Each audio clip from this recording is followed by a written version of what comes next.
Well, with me now in the studio, Bronwen Maddox, Director of the Institute for Government. Thank you for joining us. Now, a lot of people will have enjoyed the last couple of weeks on holiday and because they haven't had to concentrate on parliamentary procedure, but now we've got to really focus again, haven't we? What are the options? Because, as Tony was saying, it does appear that a no-confidence vote seems less likely right now. Yeah, no, I think that one has faded for the moment. Jeremy Corbyn had high hopes of that a couple of weeks ago, but that he didn't get the numbers. So let's put that one aside for the moment. And he has, if you like, piggyback, though trying to say he's taking the initiative on what a whole other block of MPs were doing in the meantime, which is trying to find a way to use legislation to force the government to ask for an extension and try and block no deal that way.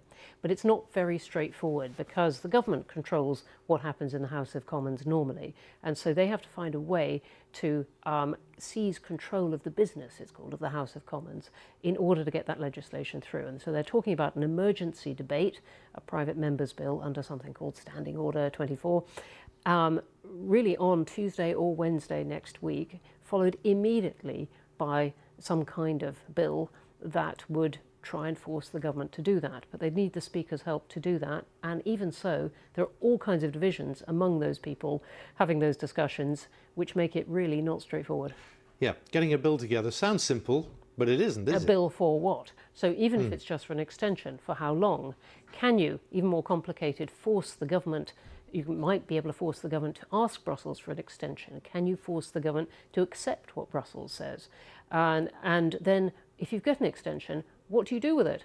One lot would like a second referendum, another lot would like a general election. So there's there's all this going on. But you're right about the WhatsApp groups, and a lot of these people, they may have technically been on holiday, but they haven't really been on holiday. This is what they've been doing.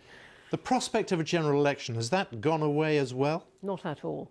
It's gone away for the moment through a no-confidence vote brought by the Labour opposition, trying to topple the government that way.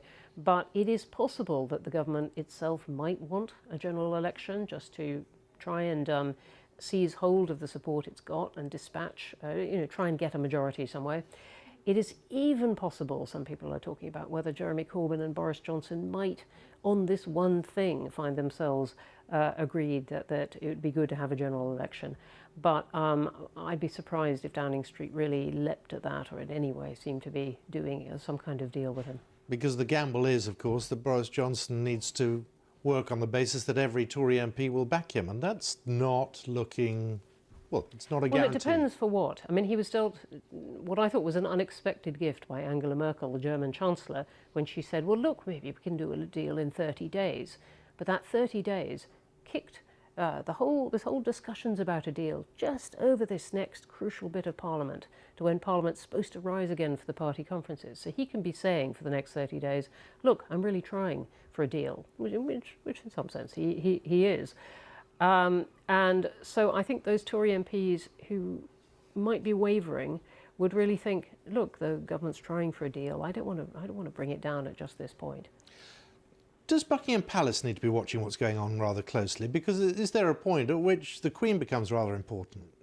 There is, and indeed on another flank, the justices, because people begin to look in this deadlock between Parliament and the government. People begin to look for other parts of the Constitution that might come in and have a say. And the Queen might, in theory, come in several ways. And I'm sure Buckingham Palace is looking very closely. She doesn't want to be involved. We know that. She doesn't want to have to choose, for example, after a no-confidence vote between the Prime Minister saying, I'm still staying in number 10, and Jeremy Corbyn or someone else saying, look, I'm the government.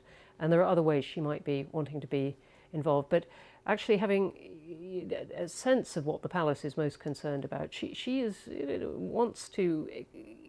most concerned by the state of the nation, if you like, and by the concerns about devolution or about parts of the UK breaking off. And I think their attention is partly focused there of what the Queen, in her almost silent way, can do to strengthen the integrity of the UK. Bronwen, it's always good to see you. Thank you very much for that.